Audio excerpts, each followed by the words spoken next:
Colorful and controversial, Rocco Galati isn't your average advocate. He's a kind of legal David known for tangling with Goliath-sized courtroom opponents. His peers seem to approve, electing him just last week to the bench that oversees them. His latest case may be his most contentious of his entire career. Galati has successfully sued the government before. Last year, when Prime Minister Stephen Harper nominated Quebec Judge Marc Nadon to the Supreme Court, Galati stepped in, saying the move broke the rules. No one expected him to win. Galati surprised them. His latest lawsuit targets the very role of the Bank of Canada. The bank was set up in 1935 in the wake of the Great Depression to provide a means for settling international accounts. The lawsuit claims the bank would also provide interest-free loans to government to finance infrastructure investments like the St. Lawrence Seaway and the Transcanada Highway. The case argues that in 1974, the bank stopped providing interest-free loans to government and suggests the move was made to join the International Bank of Settlements, a kind of central bank of central banks. On behalf of his clients, Galati argues that from then on, private banks became government's lender, a change he says contravened the act that established the central bank and was therefore unconstitutional. His client, the Committee on Monetary and Economic Reform, or COMER, is suing to force the bank to make those interest-free loans to government again. The bank hasn't filed a statement of defense but says the case is frivolous. Still, Galati is pressing ahead. When I caught up with Rocco Galati recently, I wanted to know why it was important to bring the case now. Well, my clients felt it was important. We initiated the claim in 2011. They felt it was important in the face of the financial sector meltdown in 2008, the banking meltdown, and the drastic reduction and elimination of human capital infrastructure, such as healthcare, universities, and basically the stuff that the Bank of Canada from 1938 to 1974 funded, which put us head and shoulders above most of the G8 countries in terms of financial stability and sustainable social services. So if you are successful, what would happen after that? What's the next step? If successful, the next step would be another request to the Minister of Finance for interest-free loans for a particular infrastructure project or funding. And if the answer is no, we judicially review that on the legal test of reasonableness, which the courts have the jurisdiction to review. Because what you're suggesting is that various levels of government, including provincial, could access interest-free loans, one would expect that the provinces might be quite interested in this case, even if the federal government isn't inherently interested in it. Why are they not more? Well, they're not, because they've agreed as of 1974 to be bound by the orders and dictates of the Bank of International Settlements in Basel, Switzerland, which is in effect a central bank for central banks. Now, the only difference and problem is that Canada, most people don't know, is the only G8 country to have a public bank. There's a difference between a central bank and a public bank. Anybody can have a central bank. We do. Ours is public. The U.S. central bank is a private bank, the Federal Reserve. The Bank of England is a private bank. So all the European banks are private. So you have foreign private bankers dictating to a public civil servant and Minister of Justice what to do in this regard of a law from Parliament. Just make the distinction between private and public, because we don't think of the Federal Reserve as private. We think of it as an arm of that government. No, it's not. People have shares in that bank. It's like the Bank of Montreal or the TD Bank. It's a private bank. It's huge, but it's a private bank. They're beholden to their shareholders at the end of the day. So it's a private bank like any other. So the notion is that because of all of those central banks' participation in the Bank of International Settlements, they are then manipulating what our public bank can do. Correct. They're dictating what our public bank can do. The net effect of that is this. We effectively, through the Bank of Canada, have relinquished our sovereignty to private banking interests. We are saying to private individuals abroad, you can control our public bank, and we'll follow your dictates. That Bank of International Settlements, though, of course, is designed to create stability globally. Central banks coordinate activities to some extent, but with that in mind, not with any kind of private gain for those banks in mind. Well, look, that's not true what you just said. At the end of the day, that organization is there to secure the profitability of the central banks. we don't have necessarily a profit motive because we are a public bank. Those other central banks are private banks. So at the end of the day, profit is still the bottom line. It doesn't matter how you dress the chocolate. It's what's inside that counts. You know, I get a lot of people saying, you know, these are conspiracy theorists. And my answer often is, well, first of all, you have to look at the issue, look at the law. And often I respond to people by saying, if you think my clients or myself are conspiracy theorists, then you must be a coincidence theorist. But the thing of it is that conspiracy is an indictable criminal code offense in Canada for good reason, because since Julius Caesar, conspiracies happen every day. They don't have to be nefarious. They can be very civil and in the open, but it's just a conspiracy. A conspiracy simply is an agreement to effect a certain end. It doesn't have to be criminal. It doesn't have to be nefarious. But so to say that they're conspiring, well, they're sitting down and they're agreeing to certain things and giving orders to our bank, which they shouldn't do under our Constitution. Just argue for me or help me understand the counter-argument here. If the government, the federal government, could avoid paying massive amounts of interest on debt and borrow interest-free from the central bank, why wouldn't it choose to do that? What's the argument it would advance to say, no, that's the wrong thing to do? Well, on the face of it, it says because the banking community, quote, the banking community would not like it. Well, that's saying foreign private bankers don't like it, and my answer to that is too bad. It's the law. Second of all, the Minister of Finance has repeatedly given this mantra that it creates inflation, which is nonsense and borne out by the fact that in 2008, when there was the financial collapse of the banks, the Obama administration gave $800 billion to the Federal Reserve. The Federal Reserve simply created $800 billion, interest-free, and bailed out the banks. We here, through the Bank of Canada, gave three banks $60 billion and secretly assumed their toxic debt of $160 billion through the defaulted CHMC mortgages. So none of that bailing out at 0% interest of the banks caused any inflation. So why should it cause inflation when it never did historically from 1938 to 1974?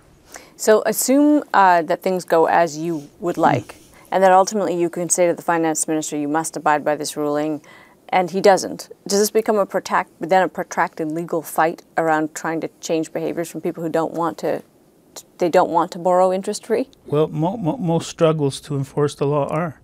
I mean, often, you know, I've had cases that have gone 12 years successfully at the end of the day because the government simply wants to ignore the law. It's not a new thing, the governments ignore the law. I mean, but that's the system we have. When they do, the only people who can force them to abide by the law are the courts. And so, what appealed to you about this case? What was it that, because it's sort of arcane, it's very complicated, but why did you say, yes, this is a fight I want to take on? Well, it appealed to me because although it's arcane in the sense that, you know, anybody who knows something about economic theory and economic history may think, oh, this is arcane. This is the new flavor of the day. We don't use interest-free money. But it wasn't arcane for me because it's in the law. Whether it's arcane on the street is one thing, but the law says they can and do have the power to do this. The bank was created for that purpose, and now they've handed over the functioning of the banking with respect to currency and interest positions and policy to foreign private bankers, which causes two constitutional problems. One, under our Constitution, a government and the executive cannot refuse to govern. They have to apply the law. But here, they've given the application of the law surreptitiously to foreign private bankers. Well, that's unconstitutional. You can't relinquish sovereignty. Rocco Galati's lawsuit against the Bank of Canada is the latest in a long line of legal battles he's brought against the federal government. But taking on those controversial cases comes with a price. One of Galati's biggest breakthroughs came in 1999. He represented Mavis Baker, a domestic worker who had lived illegally in Canada for many years. The government had decided to deport her. Up until then, it did not have to disclose why. Galati lost the deportation appeal, but he struck a blow for democracy when the court agreed with him. Government should be publicly accountable for its decisions, a landmark ruling that changed government forever. No one is underestimating Galati in his latest fight over the Bank of Canada's business. His cases can seem improbable, but Galati has a long history of coming from nowhere to win. In the second part of our conversation, I wanted to know more about what motivates him and why he thinks governments need challenging. I've been taking on government successfully since the mid-90s, and in '99 at the Supreme Court level. I have sued ex-Prime Minister Chrétien's government and Prime Minister Chrétien more times than I've sued the current government. For me, it's not about a particular government.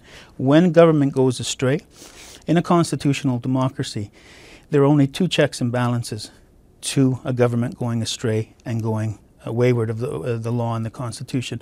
One is the opposition in Parliament. One is the parliamentary system, which in my respectful view, starting with the Prime Ministership of Jean Chrétien, became pointless and useless. It's a charade. The other more important balance to executive action and parliamentary excesses of the Constitution are the courts. That's the only, if you take away the courts, then you have what I say has been happening slowly in Canada, is a quiet dictatorship. If you take the judicial check and balance away from the executive and Parliament, you have one-man rule, unrestrained. Which I think many will argue is the ultimate importance of the Nadon case. Of course, that's why I took it on. I saw an attempt to pervert and subvert our independent judiciary, which is the last bastion of balancing the rights of the citizens as against the government and making sure that the government doesn't turn into a dictatorship. If you can stack the court and corrupt the judiciary, well, that's it. It's complete. Do you believe that the way the court ruled on that, the language it used, the expression, is an acknowledgement of that the court needs to protect itself from meddling? Clearly, that's why it constitutionalized itself. Most people don't understand the seismic importance of that decision. It said, you can't do anything with this court without the consent of all 10 provinces on a constitutional amendment. Something that would not have been affected if they tried, because you can't get 10 provinces to agree. And so, yeah, that was the seismic import of that case. It protected the court. The court took the occasion, by us bringing the case to the court, to constitutionalize itself. Is it frustrating to you, when you look back, the way that case was covered, it never did point to that issue. Right. It's only in the aftermath that people will look back and say something important happened there that was a good, important thing. When it was being covered, it was, who is this pesky guy? Why is he chipping away at the Prime Minister? You know, what does it matter? Is that frustrating? That's frustrating, but I have a long history of this in terms of, you know, back in the 90s, I challenged the constitutionality of the multilateral agreement on investment in the OECD. I was a lawyer who went to the Supreme Court, didn't get leave on the 201 Summit of the Americas in Quebec City for the protesters, and we challenged the FTAA, that trade deal.